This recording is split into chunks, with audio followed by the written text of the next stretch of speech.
گفتگو کا عنوان سید عالم صلی اللہ علیہ وآلہ وسلم کے غزوات میں سے آخری جو غزوہ تبوک کے نام سے لڑا گیا، وہ اس حوالے سے میں عرض کروں گا کچھ۔ اور نبی علیہ السلام کے جتنے بھی غزوات ہیں ان میں سے یہ آخری غزوہ تھا، انتہائی مشکل غزوہ۔ اس غزوے کو اس کا ایک دوسرا نام ہے جو کتابوں میں موجود ہے، جیش العسرہ کے نام سے۔ جیش العسرہ کا مطلب ہوتا ہے کہ شدید مشکلات میں لڑا جانے والا غزوہ، شدید مشکلات میں لڑا جانے والا غزوہ۔ رومن امپائر کی سپورٹ سے عرب کا ایک قبیلہ، غسانی قبیلہ جو عیسائی تھے، یہ ملک شام پر حکومت کرتا تھا، اور وہاں سے انہوں نے جب دیکھا کہ اسلام کو اللہ عز و جل دن بدن ترقیاں عطا فرما رہا ہے، اسلام کو اللہ عروج عطا فرما رہا ہے، انہوں نے تیاریاں شروع کر دی کہ اس دفعہ جو حملہ فیصلہ کن ہمارا وار ہوگا وہ ہم کریں گے، اور مسلمانوں کو صفحہ ہستی سے مٹا دیا جائے گا۔ مسلمانوں کے جو تجارتی قافلے تھے وہ شام میں روغن زیتون کی جو تجارت تھی وہ کرتے تھے۔ وہاں سے جو مسلمان صحابہ کرام میں تاجر تھے انہوں نے آ کر یہ خبر سید عالم صلی اللہ علیہ وآلہ وسلم کی پاک بارگاہ میں پیش کر دی۔ آقا، وہ شام کے جو رومی ہیں، یعنی ان کے جو سپورٹ سے جو وہاں پر قابض ہیں، وہ مل کر اور انہوں نے قبائل جو عرب کے ہیں انہیں ساتھ ملا کر ایک حملے کی، ایک غزوے کی، ایک جنگ کی تیاری شروع کر دی ہے۔ حضور، یہ ہم آپ کے گوش گزار کر رہے ہیں، آپ بھی تیاری فرمائیں۔ جنگی حکمت عملی کے تحت پیش نظر نبی علیہ السلام کبھی بھی کسی جنگ کی اطلاع پہلے اپنے صحابہ کو نہیں دیتے تھے۔ آپ دیکھیں صحابہ کرام کی محبتوں کا عالم دیکھیں کہ نبی علیہ السلام نے جب کہیں جانا ہوتا، مخصوص جو سپہ سالاران ہوتے ان کو پتا ہوتا کہاں جا رہے ہیں، باقی سارے صحابہ سر تسلیم خم حضور کے پیچھے چل پڑتے تھے۔ انہوں نے کبھی سوال ہی نہیں کیا حضور ہم کدھر جا رہے ہیں، کب آئیں گے، کتنا وقت لگے گا، پیچھے بچے ہیں، ہماری بیویاں، ہمارے والدین، سوال ہی نہیں پیدا ہوتا۔ میں اس آج کے خطبے جو میں نے اس لیے بھی تیار کیا ہے، اس میں کئی عبرتیں ہیں، تو وہ بھی میں انشاءاللہ وقت اگر رہا، ویسے اس غزوہ تبوک کو اگر اس کے معجزات، عبرتیں اور اس سارے غزوے کو سورہ توبہ میں بھی اس کا ذکر آیا ہے، ڈسکس کیا جائے تو ہمارے کم از کم 5 جمعے بھی لگ سکتے ہیں، یہ اتنی طویل اس پہ ہے۔ سامعین محترم، نبی علیہ السلام نے اس غزوے کا اعلان پہلے ہی کر دیا۔ حضور نے فرمایا، پہلے حضور کی حکمت عملی کیا تھی؟ کبھی پہلے اعلان نہیں کیا۔ اس غزوے کا اعلان نبی علیہ السلام نے پہلے فرما دیا۔ حضور نے فرمایا، اے میرے صحابہ، جس کے پاس جو سامان ہے، جو جنگی صورتحال کے پیش نظر ہمیں ضرورت پڑ سکتا ہے، اپنا اپنا مال لے کر اسلام کی خدمت کے لیے آ جاؤ۔ لوگ اگر دلیل مانگتے ہیں نا کہ مسجد کے محراب و منبر سے یہ علماء اعلان کیوں کرتے ہیں اللہ کے گھر کی خدمت کرو، فلاں فلاں کرو، تو یہ ہمارے پاس سب سے بڑی دلیل بخاری و مسلم سے سید عالم صلی اللہ علیہ وآلہ وسلم کی حدیث مبارکہ ہے، حضور نے خود اسلام کی خدمت کے لیے اعلانات کروائے۔ مسجد نبوی شریف سے کے ممبر سے اگر اعلان ہو سکتا ہے تو جامع مسجد الحجویری سے بھی اعلان ہو سکتا ہے، اسلام کی خدمت کے لیے، مسجد کے لیے، اللہ کے گھر کے لیے۔ اعلان ہوا، بلال اعلان کر دو اسلام کی خدمت کے لیے، سارے صحابہ جس سے جو ہو سکتا ہے وہ لے آئے۔ احادیث آپ نے سنی ہے، جناب حضرت عمر بن خطاب اپنے گھر تشریف لے گئے، مال کو ترتیب دے کے آدھا ایک طرف کیا، آدھا دوسری طرف کیا۔ دل میں ایک یہ خیال آیا، اس مال کو میں اللہ کے رسول کی بارگاہ میں پیش کروں گا، مجھے اپریشیٹ حضور کی بارگاہ سے یہ کیا جائے کہ آدھا مال میرے اسلام کے لیے لے آئے ہو۔ یہ حضرت فاروق اعظم کی سوچ ہے، یعنی وہ آدھا مال ایسا تھا کہ مسجد نبوی شریف کے حرم میں ڈھیر لگ گیا، ہر چیز آپ نے لے آئے گھر سے۔ دل میں خیال آیا کہ ابو بکر صدیق رضی اللہ تعالیٰ عنہ ہر معاملے میں نیکی کمانے میں آگے چلے جاتے ہیں، آج ہو سکتا ہے کہ حضور کی بارگاہ سے میری تعریف ان سے آگے ہو جائے۔ اس نے زیادہ مال لایا، اپنا مال دیکھ رہے تھے، کچھ ہی دیر گزرا تو تھوڑا سا مال گٹھری باندھی ہوئی سیدنا صدیق اکبر بھی آئے۔ صحابہ دیکھ رہے تھے کہ ادھر کچھ ہے ہی نہیں ہے، تھوڑا سا مال لے کے حضور کی بارگاہ میں آئے۔ کملی والے آقا کریم صلی اللہ علیہ وآلہ وسلم نے پوچھا تھا کہ عمر گھر والوں کے لیے کیا چھوڑا ہے، تو انہوں نے کہا تھا آدھا ادھر لے آیا ہوں، آدھا گھر چھوڑ آیا ہوں۔ جناب ابو بکر پاک آئے، صحابہ کرام کی نظریں جمی ہوئی تھی، ذات شناس رسول تھے جناب صدیق اکبر۔ کملی والے آقا کریم صلی اللہ علیہ وآلہ وسلم اب پوچھنے لگے، ابو بکر گھر والوں کے لیے کیا چھوڑ کے آئے ہو؟ صحابہ سوچ رہے تھے کہ یہ تو تھوڑا سا سامان ہے، گٹھری پر ہے اور ایک آدھ سواری پر لدا ہوا ہے۔ جناب ابو بکر پاک کہنے لگے، آقا جو کچھ میرے گھر میں تھا سارا ہی اٹھا کر لے آیا۔ کہا گھر کیا چھوڑا ہے؟ عرض کرنے لگے حضور گھر میں اللہ اور اللہ کے رسول چھوڑ کے آیا۔ ایک صحابی حضرت ابو عقیل انصاری رضی اللہ تعالیٰ عنہ، انہیں خبر ملی کہ حضور نے اعلان کیا ہے کہ تبوک کا غزوہ ہے، اس کے لیے کچھ مال چاہیے۔ کہنے لگے میرے پاس تو کچھ ہے ہی نہیں، میں تو صوفہ کے چبوترے پر رہتا ہوں، میں بھلا کیا دوں گا حضور کو؟ لیکن دل میں اسلام کی خدمت کا جو جذبہ تھا وہ موجود تھا۔ سید عالم صلی اللہ علیہ وآلہ وسلم کی اس صدا پر جناب حضرت ابو عقیل انصاری رضی اللہ تعالیٰ عنہ ایک یہودی کے پاس چلے گئے، کہنے لگے تجھے تیرا اتنا بڑا باغ ہے کھجوروں کا، اگر میں آج کی رات ان کھجوروں کو پانی بھی دوں، ان کی گوڈی وغیرہ بھی کروں، ان کا خیال رکھوں، مجھے ملے گا کیا؟ کہنے لگا وہ یہودی کہ میں تجھے 4 سا کھجوریں دے دوں گا، یہ رات کی مزدوری ہوگی، یا میں اگر آسان میں پیمانے میں اگر ذکر کروں تو 4 کلو کھجوریں آج کی راتوں میں دے دوں۔ پوری رات 10-12 گھنٹے جاگنے کے بعد رسول اللہ صلی اللہ علیہ وآلہ وسلم کے اس صحابی کو جو 4 کلو کھجوریں ملی، گھر میں کھانے کے لیے کچھ نہیں تھا، 2 کلو بچوں کو دی اور 2 کلو آخر کملی والے آقا کریم صلی اللہ علیہ وآلہ وسلم کی بارگاہ میں پیش کر دی۔ حضور مجھ سے یہی ہو سکا ہے، میرے پاس یہی۔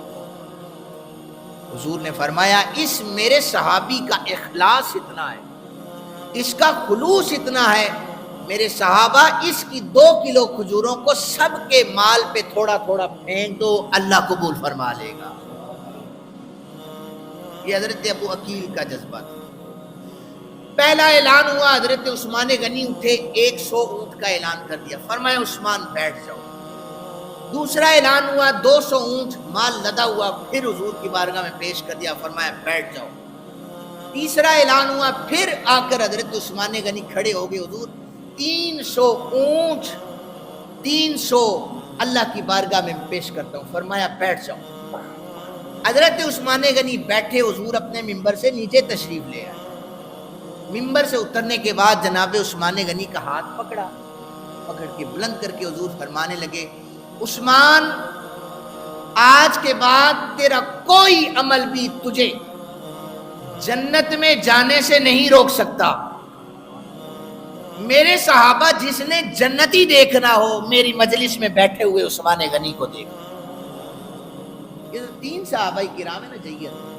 چوتھے نمبر پر سید حضرت ولایت کے بادشاہ امام المتقی حضرت جناب علی المرتضیٰ کرم اللہ وجہ الکریم کی باری آئی۔ جناب علی پاک کرم اللہ وجہ الکریم کو حضور نے فرمایا، علی تمہیں غزوات میں جانے کی ضرورت نہیں، اس غزوے میں جانے کی ضرورت نہیں۔ یا رسول اللہ میں تو میدان کا بندہ ہوں، وہاں پر لڑنا چاہتا ہوں، آپ فرما رہے پیچھے رہ جاؤ۔ فرمایا عورتوں اور بچوں کی نگرانی علی تم نے کرنی ہے۔ میدان میں لڑنے والے بندے کو یہ کہا جائے گھر میں ڈیوٹی دو تو تھوڑا سا سوال تو کرے گا۔ جناب علی پاک کرم اللہ وجہ الکریم پریشان ہونے لگے۔ حضور نے فرمایا تو یہ بہتر نہیں سمجھتا کہ جیسے جناب موسیٰ کے بعد حضرت ہارون علیہ السلام کا رتبہ تھا، میرے بعد تیرا بھی اتنا ہی رتبہ ہے، لیکن میرے بعد کوئی نبی نہیں آئے گا۔ یہ صحیح حدیث پاک۔ نبوت کی جو خصوصیات تھی نبی علیہ السلام نے اس حدیث مبارکہ کو بیان کر کے بتا دی کہ میرے بعد کوئی نبی تو نہیں آئے گا، لیکن جو مقام اور مرتبہ جناب موسیٰ کے بعد اللہ نے ہارون علیہ السلام کو عطا کیا تھا، اے علی وہی مقام اور مرتبہ اللہ تجھے بھی عطا فرما رہا۔ پھر آپ لوگوں کو یہ بتاؤں کہ مکہ فتح ہوا نا تو پہلے ہی مسلمان تھکے ہوئے تھے، اتنا سفر کر کے مدینہ پاک سے مکہ آئے، تھوڑا سا ریلیکس چاہتے تھے کہ اللہ نے ایک شہر ہماری نصیب میں کر دیا ہے۔ آرام تھے تو صحابہ نہیں تھے، لیکن پھر بھی ایک مائنڈ جو ہے وہ سوچتا ہے کہ مجھے تھوڑی سی فریشنس مل جائے، میں تھوڑا سا آرام کر لوں کچھ عرصہ۔ اور جب مکہ فتح ہوا 9 ہجری سے پہلے 8 ہجری میں انتہائی قحط سالی آ گئی۔ اتنی قحط سالی تھی کہ ایک کھجور پر 2 بندے گزر بسر کیا کرتے۔ اس قحط سالی کے دور میں دیکھیں اللہ تعالیٰ حضور کے غلاموں سے امتحان کیسے لیتا ہے، جو حضور سے سچی محبت کرتے ہیں ان کا امتحان دیکھیں۔ 8 ہجری میں قحط سالی اتنی تھی کہ ایک کھجور پر 2 بندے گزارا کرتے تھے۔ 9 ہجری ہوئی، فصلیں پک کر تیار ہو گئی، کھجوروں کے باغ لہلانے لگے، ہر طرف ہر جگہ پر یہ پیغامات صحابہ ایک دوسرے کو دیں، تمہیں پتہ ہے اس کا باغ، اس اتنی کھجوریں ہیں، اتنی فصل ہے۔ ہر ایک تیاری میں تھا کہ پچھلے سال فصل ہم کاٹ نہیں سکے، ہم پھل جو ہے وہ فصلوں سے قحط سالی میں تھے، بارشیں نہیں تھی، اس سال ہماری فصل واہ واہ ہوئی ہے، بڑے پیسے ملیں گے، بڑی اچھی تجارت ہوگی۔ ادھر فصل پک کر تیار ہوئی، ادھر اللہ کی بارگاہ سے اعلان آ گیا کہ چلو جہاد کی طرف۔ تھا نا امتحان، 1 سال قحط سالی اور متصل بعد اگلے سال اعلان ہو گیا جہاد کرو۔ اب اللہ عز و جل آزمانا یہ چاہتا تھا کہ نبی علیہ السلام سے سچی محبت کرنے والے، فیبریکیٹڈ بناوٹی نہیں، سچی محبت کرنے والے فصلوں کی طرف بھاگتے ہیں یا اللہ کے حکم کی طرف بھاگتے ہیں۔ میں آپ کو جو ڈسٹنس بتاؤں، مدینہ منورہ سے ایک کونے پر ہے، دوسرے کونے پر تبوک کا میدان ہے، 700 کلومیٹر یہاں سے ملتان، رحیم یار خان یا ملتان کا سفر بنتا ہے۔ پیدل بھی اگر جائے کوئی بندہ، اگر پیدل چلا جائے یا گاڑی کا بھی سفر ہو تو 8 سے 10 گھنٹے لگتے ہیں۔ سامعین محترم، حضور کے جانسار صحابہ کا جذبہ تو دیکھیں، 12 دنوں میں یہ سفر طے کر لیا، 12 دنوں میں 700 کلومیٹر کا فاصلہ طے کر لیا۔ یہ صرف ایمانی طاقت بیان کر رہا ہوں، جو بشری تقاضا ہے، طاقت ہے، اس سے ہٹ کر جو ایمانی طاقت تھی کہ اتنا لمبا سفر نبی علیہ السلام کے صحابہ طے کر لیں۔ نبی علیہ السلام نے فرمایا کل اس وقت جب سورج ڈھل رہا ہوگا میں اور میرے صحابہ تبوک کے میدان میں پہنچ جائیں گے۔ حضور نے فرمایا وہاں پر کچھ جگہ پر پانی موجود ہے، اس کو کوئی چھیڑے نہ، ہاتھ نہ لگائے، وہاں پر جو پانی ہے۔ آقا کریم صلی اللہ علیہ وآلہ وسلم تشریف لے گئے تو روایات میں آتا ہے بخاری شریف میں کہ ہمارا تسمہ ہوتا ہے، جوتا باندھتے ہیں، اس تسمے کے برابر ایک پانی کی لکیر تبوک کے میدان میں تھی، اور نبی علیہ السلام کا جو لشکر تھا وہ 30,000 صحابہ کرام پر موجود تھے، 12,000 کے قریب اونٹ تھے، 30,000 صحابہ کرام تھے۔ اتنا لمبا سفر طے کر کے حضور آئے، اور پانی کتنا تھا؟ تسمے کی برابر، اتنا سا۔ نبی علیہ السلام نے فرمایا اس پانی کو کسی برتن میں ڈال کے مجھے دو۔ حضور کو اس برتن میں پانی ڈال کے دیا گیا، نبی علیہ السلام نے اپنا لحاف دھن اس پانی میں ڈالا۔ لوگ پوچھتے ہیں برکت کیا ہے؟ آئیں ہم آپ کو بتاتے ہیں کہ برکت رسول صلی اللہ علیہ وآلہ وسلم کیا ہے۔ ہمارا عقیدہ تو ہے ہی نسبتوں والا، اس میں تو ہمارا ایمان ہے، وہ صحابہ کرام ہوں، اولیاء کرام ہوں، ہم اللہ کے برگزیدہ ہستیوں سے برکت وصول کرنے کے قائل ہیں۔ نبی علیہ السلام نے اپنا لعاب دھن ڈال کر فرمایا کہ اسی جگہ سے جہاں پر پانی قطروں کی صورت میں نکل رہا ہے اس جگہ پر اس پانی کو ڈال دو۔ راوی کہتے ہیں ہم نے اس پانی کو اس جگہ پہ ڈالا، چشمہ اتنا ابل کر زمین سے باہر آیا، ہم 20 دن وہاں پر رکے رہے، 30,000 کا لشکر پانی کو پیتا بھی تھا، 12,000 اونٹ بھی پیتے تھے، اور ہمارے سارے برتن پانی سے بھرے ہوئے تھے۔ اس واقعے میں معجزات، آپ اگر اس سے بھی میں ہٹ کر آگے جاؤں تو ڈیپلی بہت زیادہ معجزات اس میں موجود ہیں۔ سامعین محترم، نبی علیہ السلام کے صحابہ کا لشکر یا لمبا جو سفر ہوتا تھا اس میں طریقہ کار یہ تھا رات کو سفر کیا جاتا اور صبح فجر کی نماز پڑھنے کے بعد جب تک سورج نکل نہ آتا اور اس کی جو تپش ہے وہ شروع نہ ہو جاتی تب تک بھی سفر جاری رکھا جاتا۔ یہ حدیث مبارکہ بخاری شریف میں ہے، اور اس حدیث مبارکہ کو روایت حضرت معاذ بن جبل رضی اللہ تعالیٰ عنہ کر رہے ہیں۔ اور حضرت معاذ بن جبل کون ہے؟ نبی علیہ السلام نے فرمایا میرے صحابہ میں سے سب سے زیادہ حلال و حرام کے مسائل جاننے والا معاذ بن جبل ہے۔ اب دیکھیں نا، کچھ ذہن میں نے آپ کو پہلے بھی عرض کیا ہے، کچھ حضور کے صحابہ کرام تھے جو وراثت کے مسائل میں مہارت رکھتے تھے، کچھ تھے جو حلال و حرام میں، کچھ فقہی مسائل میں۔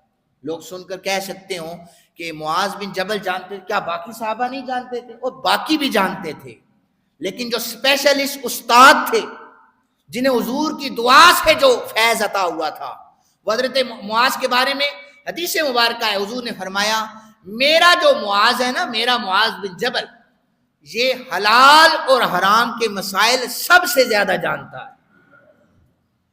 اور پھر جب گورنر آپ کو بنا کر مختلف علاقوں میں بھی نبی علیہ السلام بھیجا کرتے تھے۔ اچھا، حضرت معاذ اس حدیث پاک کے راوی یہ بیان کرتے ہیں، کہتے ہیں کہ پوری رات سفر کرنے کے بعد صحابہ کرام تھکے ہوئے تھے، اپنی اپنی سواریوں کو باندھا، دن میں اب انہوں نے تھوڑا سا آرام کرنا تھا۔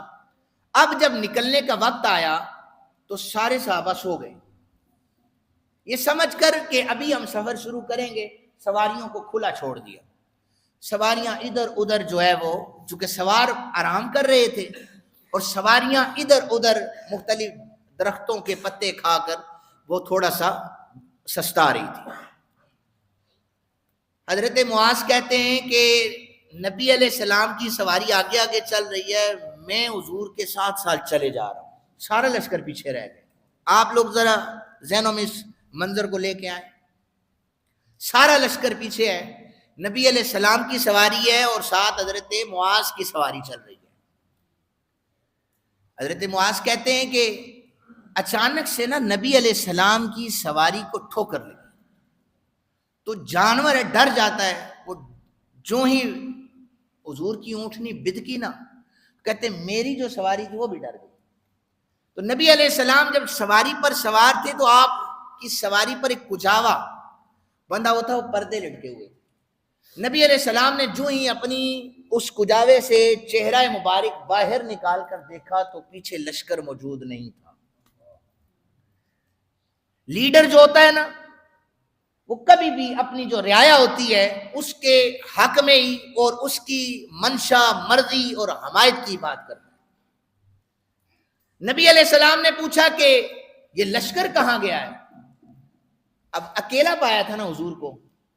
آج کے دور میں کیا ہے، کسی بندے کو اکیلا پاؤ تو دوسرے کے خلاف اس کے کان میں سازشوں کے جال بننا شروع کر دیں۔ اکیلا ملا ہے، 2 تعریفی جملے کی اور پھر 4 جو ہے کسی کے خلاف باتیں کر دی۔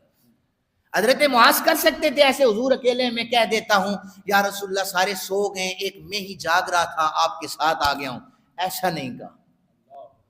صحابی تھے نا، نظر رسول میں رہتے تھے۔ کہنے لگے حضور رات کی تھکاوٹ تھی صحابہ پر، بس وہ آرام کر رہے ہیں، ابھی اٹھیں گے اور ہم تک پہنچ جائیں گے۔ نبی علیہ السلام نے پھر آگے سے کیا فرمایا؟ حضور نے کوئی سرزنش یا سختی نہیں فرمائی۔ حضور نے فرمایا ہاں اونگ تو مجھے بھی آ رہی تھی، انہیں بھی آ گئی ہے، یہ تو اللہ کی طرف سے ہے۔ اپنے صحابہ کرام کے حوالے سے یہ فرمایا۔ حضرت معاذ بن جبل نے اکیلے دیکھ کر کسی قسم کی سازش نہیں کی۔ حضرت معاذ بن جبل نے فوراً نبی علیہ السلام سے ایک سوال کر دیا، یا رسول اللہ صلی اللہ علیہ وآلہ وسلم، میں ایسا کون سا عمل کروں اللہ مجھے جنت عطا فرما دے، جہنم سے دور رکھے؟ یہ کون کہہ رہا ہے؟ وہ معاذ بن جبل جو ہر وقت حضور کی نسبتوں میں رہتے ہیں، حضور کے چرنوں میں بیٹھتے ہیں، جن کا سینہ کئی مرتبہ رسول اللہ صلی اللہ علیہ وسلم کے ساتھ مس ہوا ہے، وہ حضرت معاذ بن جبل۔ کتنی فکر ہے انہیں جہنم کی، کتنی فکر ہو رہی ہے انہیں جنت کی۔ ہم تو سوچ بھی نہیں سکتے کہ کسی صحابی کے بارے میں کہ وہ معاذ اللہ استغفر اللہ جہنم میں چلا جائے۔ وہ صحابی فکر کر رہے ہیں۔ یہ بتانے کا مقصد یہ ہے میرے سامعین کے صحابہ کرام کی فکر دیکھیں، یا رسول اللہ صلی اللہ علیہ وآلہ وسلم ایسا کام بتائیں، ایسا عمل بتائیں کہ جنت عطا ہو جائے، جہنم سے دوری ہو جائے۔ میرے کملی والے آقا کریم صلی اللہ علیہ وآلہ وسلم نے ارشاد فرمایا، میرے معاذ تم شرک سے دور رہو، اللہ تمہیں جنت عطا فرما دے گا۔ شرک سے دور رہو، اللہ تمہیں جنت عطا فرما دے گا۔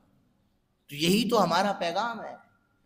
ہم مشکل کشائی، مشکلات میں، مصیبتوں میں رجوع صرف بارگاہ خداوند کی طرف کرتے ہیں، وہی مشکل کشا ہے، وہی حاجت روا ہے۔ تو شرک کے قریب گئے تو جہنم مقدر بن جائے گی، اور شرک نہ کیا تو جنت مل جائے گی۔ یہ سوال حضرت معاذ بن جبل کا ختم ہوا تو نبی علیہ السلام، اچھا اس میں مزے کی بات یہ ہے کہ نبی علیہ السلام کی جب سواری چلے تھی، حضور نے فرمایا قریب آؤ۔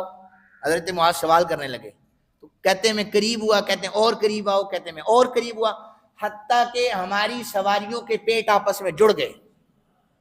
یار اتنے قریب حضور کے ساتھ رہنے والے صحابہ، انہیں جہنم اور جنت کی فکر ہے، میں اور آپ کس بات کی مولی ہیں بھائی؟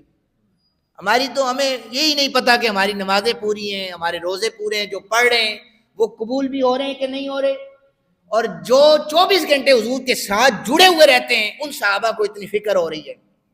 بہرحال نبی علیہ السلام نے پھر فرمایا کہ میرے معاذ سے ایک بات سنو، یہ جو دین ہے نا، دین یہ جڑ ہے اور اس کے کچھ تنے ہیں، اس کی کچھ چوٹیاں ہیں۔ یا رسول اللہ صلی اللہ علیہ وسلم مزید وضاحت فرما دیجئے۔ آقا کریم صلی اللہ علیہ وآلہ وسلم نے فرمایا جو کلمہ شہادت ہے نا، یہ دین کی جڑ ہے، لیکن کلمہ شہادت سے زبان سے نہیں، ادھر سے اقرار باللسان کے ساتھ تصدیق بالقلب ضروری ہے۔ ہم کلمہ پڑھے جائیں، ہم مسلمان صاحب ہیں اور ہمارے کام مسلمانوں والے نہ ہوں۔ دیکھیں ظاہری حلیہ میں بھی بنا سکتا ہوں، ظاہری حلیہ آپ بھی بنا سکتے ہیں. ہم کہ ہمارا ظاہری حلیہ سنت رسول صلی اللہ علیہ وآلہ وسلم کے مطابق ہے، ہمارے معاملات دیکھے جائیں وہ کیا ہیں. سوال ہمارے معاملات پر ہوگا، ہماری وردیاں چینج کرنے سے نہیں ہوگا کہ ہم وردی چینج کر کے گئے ہم بہت بڑے مسلمان صاحب ہیں، نیک پرہیزگار متقی ہیں. ایسا نہیں ہے. نبی علیہ السلام نے فرمایا جو کلمہ شہادت ہے اس کی ذمہ داریاں پوری کرے گا یہ دین کی جڑ ہے، گویا اس کو مضبوط کر رہا ہے. اس کے تنے، فرمایا کہ جو اس کا تنا ہے وہ نماز ہے، وہ نوافل ہیں، وہ روزے ہیں، وہ زکوٰۃ اس کے تنے ہیں. اور اس کے بعد فرمایا کہ جو دین کی جو چوٹی ہے نا، درخت کا منظر حضور تمثیل دے کر بیان فرمایا کرتے تھے. فرمایا جو درخت کی چوٹی ہے وہ اللہ کے رستے میں جہاد کرنا ہے. کیونکہ تبوک کا میدان تھا نبی علیہ السلام. پھر آپ نے یہ حدیث بیان فرمائی، میں نے آپ سے پہلے کہا تھا اس میں سیکھنے کے لیے، ترغیب کے لیے، عبرت کے لیے کئی چیزیں موجود ہیں اور یہ جمعے میں بیان نہیں ہو سکتی. جو ملک شام کے غسانی قبائل تھے، جب انہیں پتہ چلا کہ اللہ کے رسول صلی اللہ علیہ وآلہ وسلم، جو اس دور کا ہرکل بادشاہ تھا، رومی امپائر کا جو بادشاہ تھا، اس کو خبر ہو چکی تھی کہ اللہ کے نبی اب تشریف لا چکے ہیں، ہمارے مقدر میں شکست لکھی جا چکی ہے، لہذا گھروں سے باہر نکلنے کی ضرورت نہیں ہے. 20 دن تک اسلام کا ڈنکا تبوک کے میدان میں بجتا رہا. کسی کافر کو، کسی عیسائی کو، کسی یہودی کو جرت نہ ہوئی کہ وہ محمد الرسول اللہ صلی اللہ علیہ وآلہ وسلم کے غلاموں کا سامنا کر سکے. اللہ تعالیٰ نے وہاں پر اسلام کو فتح عطا فرمائی، بغیر لڑے اللہ نے اسلام کو فتح عطا فرما دی. سامعین محترم، ساری معروضات عرض کرنے کا مقصد یہ ہے کہ اللہ کے نبی کے ساتھ عشق اگر کر بیٹھیں، اور ہو جائے اللہ کرے، محبت اگر کرتے ہیں، آزمائشوں کے لیے تیار رہیں، مشکلات کے لیے تیار رہیں، لیکن جو چننا ہوگا وہ شریعت کے مطابق جو رستہ ہے وہ چننا ہوگا. اپنی آسانی کے لیے کوئی رستہ نہ چنیں. اللہ تعالی ہم سب کو عمل کی توفیق عطا فرمائے. وما علینا الا البلاغ.